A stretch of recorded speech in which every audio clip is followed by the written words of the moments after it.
বাতাসে রক্তের গন্ধ, কাদামাটির রং রক্তাভ। আকাশে দল বেঁধে ওরা শকুনদের কলরব যেন প্রতি মুহূর্তেই বেড়ে চলেছে। সে আওয়াজ অসহ্যকর। মৃতপ্রায় সৈনিকদের কাতর অনুনয় উপেক্ষা করে এগিয়ে যাওয়া অসম্ভব।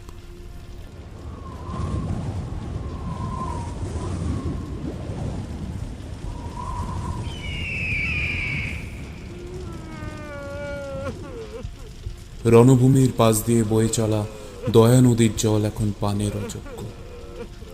মৃত মানুষের রক্ত, অশ্রু, ঘাম মিশে গিয়ে নদীর জল এখন লাল। একটি দুধ সাদা রঙের ঘোড়া মাটিতে শুয়ে ছটফট করছে। তার পিঠে সওয়ার যোদ্ধাটি মারা গেলেও তার তীরবিদ্ধ শরীরটা আটকে রয়েছে আহত ঘোড়াটির পিঠে।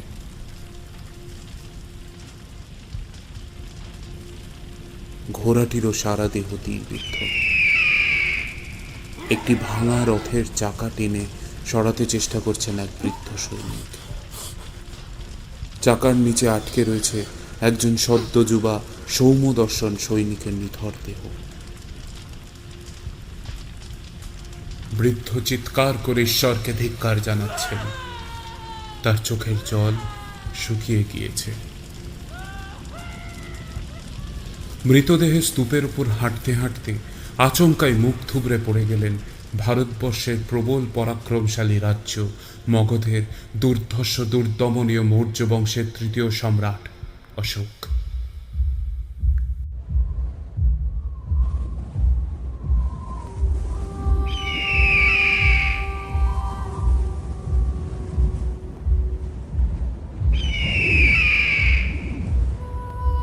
ভারতীয় উপমহাদেশের নৃশংসতম যুদ্ধের সবে সমাপ্তি ঘটেছে। তিনি বিজয়ী হয়েছেন নিজের রণকৌশল ও কূটনীতিকে হাতিয়ার করে। অথচ এখন তিনি আপ্রাণ চেষ্টা করছেন কাদামাখা পচতে শুরু করা মৃতদেহগুলোর ভেতর থেকে নিজেকে কোনো মতে বাইরে বের করা।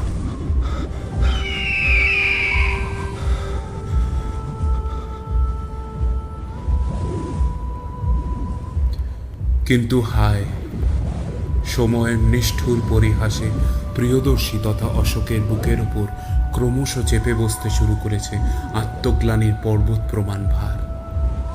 অশোক ধীরে ধীরে তলিয়ে যেতে থাকলেন নিজের কলঙ্কিত অতীতের অধ্যায়।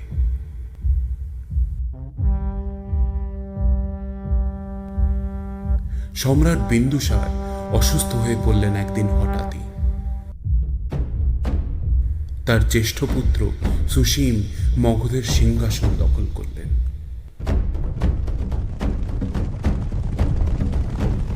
মগধের সিংহাসন দখলের খবর পেয়ে অশোক পাটুলিপুত্র অবরোধ করেন। উভয় পক্ষে শুরু হয় তুমুল যুদ্ধ। পরাজিত জ্যেষ্ঠ ভ্রাতাকে হত্যা করে মগধের সিংহাসনে বসেন সম্রাট অশোক।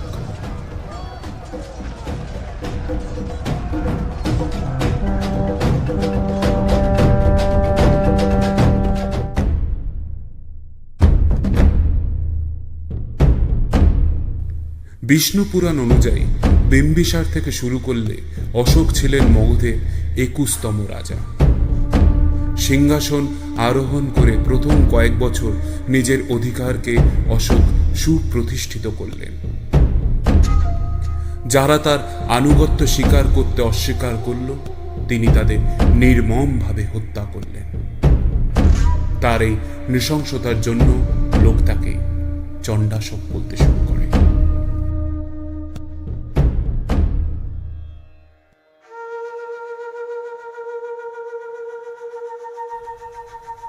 রাজ্যাভিষেকের পরেও শান্তিতে থাকতে পারছিলেন না অশোক। তার মাথা ব্যথার কারণ হয়ে উঠেছিল পূর্ব প্রান্তের কলিঙ্গ রাজ্য। চন্দ্রগুপ্ত মৌর্যের রাজত্বকালেও কলিঙ্গ মৌর্যদের আশ্রিত রাজ্য ছিল, কিন্তু কালক্রমে কলিঙ্গ শক্তি সঞ্চয় করে সম্রাট বিন্দুসারের আমলে কার্যত স্বাধীন হয়ে যায়। অশোকের রাজ্যাভিষেকের মাত্র 4 বছর পরে দুটি প্রতিবেশী রাজ্যের প্রতিদ্বন্দ্বিতা চূড়ান্ত পর্যায়ে পৌঁছয়।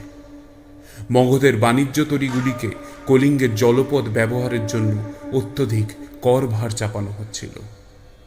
সীমান্ত প্রদেশগুলিতে মৌর্য ও কলিঙ্গ সেনারা প্রায়ই খণ্ডযুদ্ধে জড়িয়ে পড়ছিল।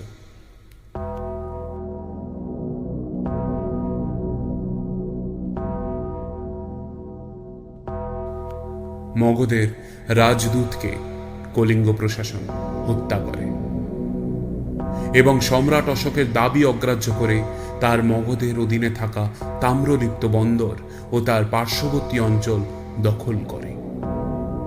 কলিঙ্গের এই দুঃসাহস, এই ধৃষ্টতা অশোকের ধৈর্যের বাঁধ ভেঙে দেয়।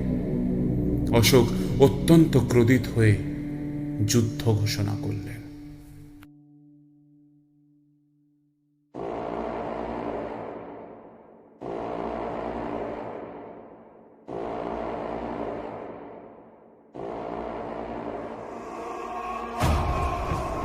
মগধ অপেক্ষাকৃত বড়, তার শক্তিও তুলনায় বেশি। দুই পক্ষের সৈন্যবাহিনী শক্তিশালী, কিন্তু মগধের সৈন্যরা অনেক বেশি যুদ্ধপটু আর কুশলী।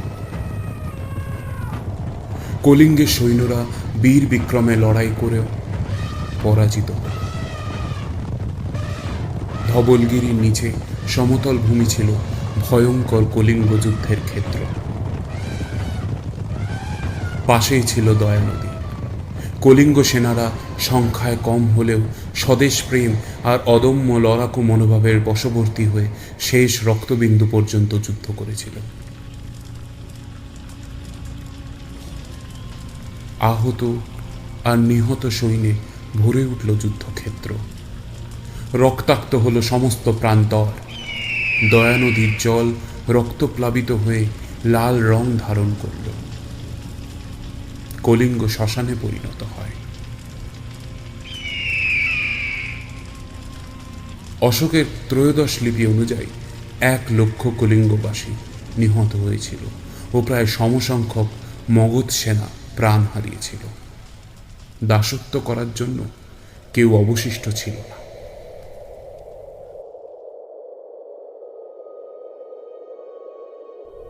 অস্তমিত সূর্যের আলোয় কোনো মতে মৃতদেহের স্তূপ থেকে টেনে হিঁচড়ে নিজের শরীরটি বের করলেন বিজয়ী সম্রাট অশোক। তার শ্বেত শুভ্র পোশাক লোহিত বর্ণ ধারণ করেছে। উদ্ভ্রান্তের মতো চারদিকে তাকিয়ে রয়েছেন তিনি। কিছু দূরে একজন বৌদ্ধ ভিক্ষু বসে রয়েছেন। তার কোলে মাথা রেখে শুয়ে রয়েছেন একজন আহত কলিঙ্গ যোদ্ধা। বৌদ্ধ ভিক্ষুকের চোখ বন্ধ। তিনি অস্ফুট শব্দে প্রার্থনা করছেন। অশোক বুঝতে পারলেন এই যোদ্ধার মৃত্যু আসন্ন। যন্ত্রণায় ছটফট করতে থাকা সৈনিকের কাছে টলতে টলতে এগিয়ে গেলেন মৌর্য সম্রাট অশোক। হাঁটু মুড়ে বসে পড়লেন তিনি।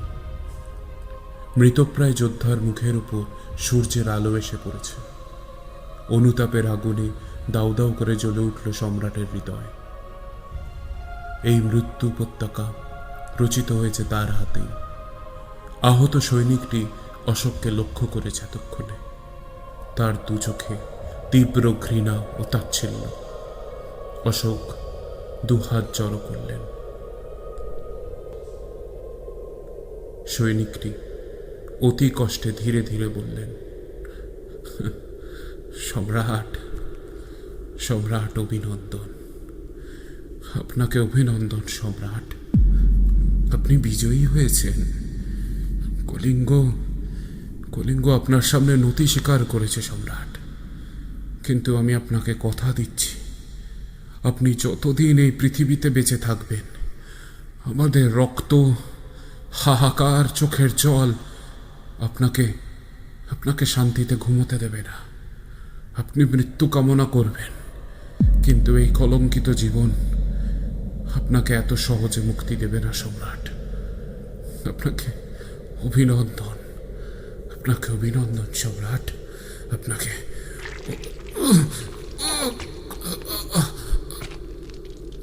কথা বলতে বলতে সেই যোদ্ধা দুহাতে তার বুকে বিধে থাকা অগ্নিবাণ চেপে ধরে ও ধীরে ধীরে তাকে বুকের আরো গভীরে গেঁথে নেয়। কিছুক্ষণ ছটফট করার পর সৈনিকটির দেহ স্থির হয়ে যায়।